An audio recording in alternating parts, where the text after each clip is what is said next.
In the quiet state of Pennsylvania, there is an old forest road known among locals as Ravenwood Road.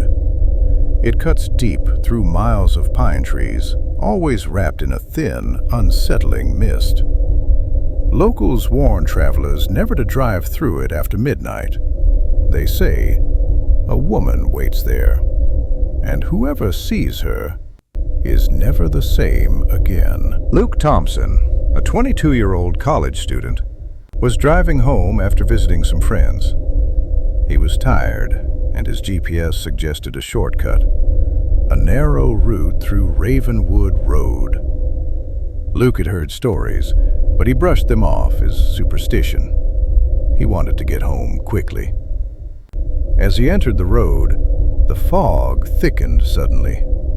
The car's headlights lit only a small patch ahead. The radio crackled with static, as though someone was whispering through the noise. Luke turned the volume down. Just a few more miles, he told himself. But then, he saw someone standing on the roadside. A young woman stood by the road, wearing a tattered white dress. Her long hair covered most of her face. She looked lost, hurt, and freezing. Luke slammed on the brakes. The woman slowly raised her hand, a request for a ride. Common sense told him never pick up strangers at night, especially on a road like this. But guilt tugged at him. He rolled the window down slightly. "Ma'am, are you okay? Do you need help?" The woman didn't answer. She simply pointed to the back seat. Luke hesitated, but finally unlocked the doors. She slid into the back seat without a word. Her body felt cold, unnaturally cold, as she passed by him. Luke started driving again. He watched her occasionally through the rearview mirror. She sat perfectly still, head down, hair hiding her face. Something felt heavy, wrong, suffocating. Minutes passed. 5, 10, 15. Luke tried to speak.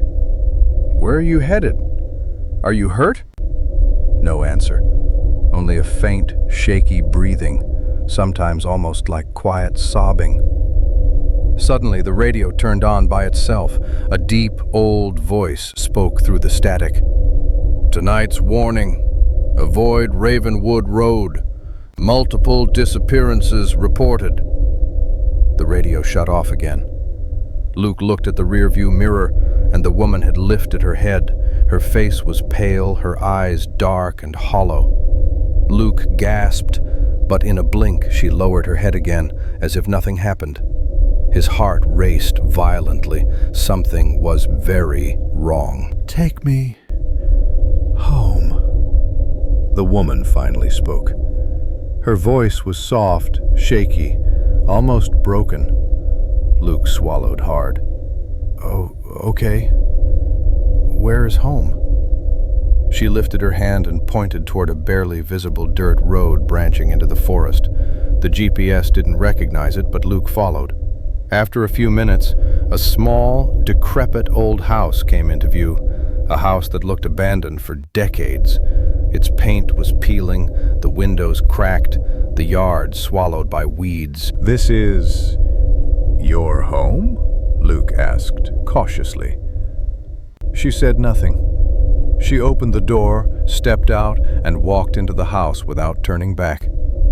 Luke exhaled in relief. He just wanted to leave. But as he began to reverse his car, the front door of the house creaked open again. Standing in the doorway was an elderly woman staring directly at him. "Who did you just bring here?" she asked.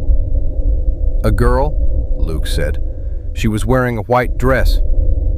The elderly woman covered her mouth, her eyes filling with horror.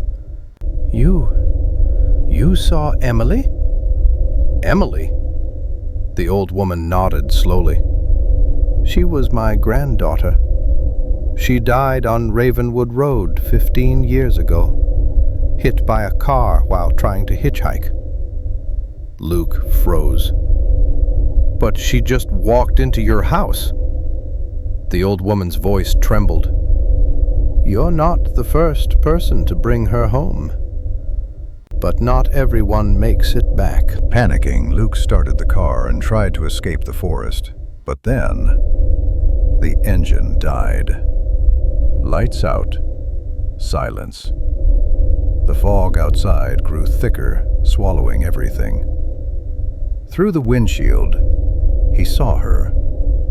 The woman in the white dress, standing in front of his car, staring directly at him. This time her face was fully visible. Her skin was blue and cracked, her lips torn on one side. One half of her skull dented inward, the mark of the accident that killed her. Emily lifted her hand. "Help me go home." Suddenly, bang, bang, bang! Knocking hit all sides of the car at once, like dozens of hands were slamming against it. The fog pressed against the windows. Then came the whispers. "Take us home. Don't leave. Stay with us." Luke screamed and twisted the key. The engine finally roared to life. The lights flickered, and Emily was gone. Luke sped out of Ravenwood Road without looking back. Today, the legend of the Woman of Ravenwood Road remains one of Pennsylvania's most chilling tales. Drivers report seeing a woman in white standing in the fog, waiting for a ride. Locals warn, if you ever see a woman in a white dress on a lonely American road, don't stop, because she may only want to go home. And she may want you to go with her. Luke drove straight to the police station. He reported everything. The officer didn't laugh. Instead, he sighed and pointed to a bulletin board lined with photos of missing people. Most were last seen on Ravenwood Road. In the corner, Luke saw a photo of a young woman in a white dress. Name, Emily Parker. Died, 2009. Cause, hit and run, Ravenwood Road. Luke felt sick. He went home, shaken but grateful to be alive. But when he reached his front door, he saw something that froze the blood in his veins. Wet footprints, small, bare feet, leading from the street straight to his bedroom door. Inside his room, on the mirror, someone had written with a wet finger, "Thank you for the ride."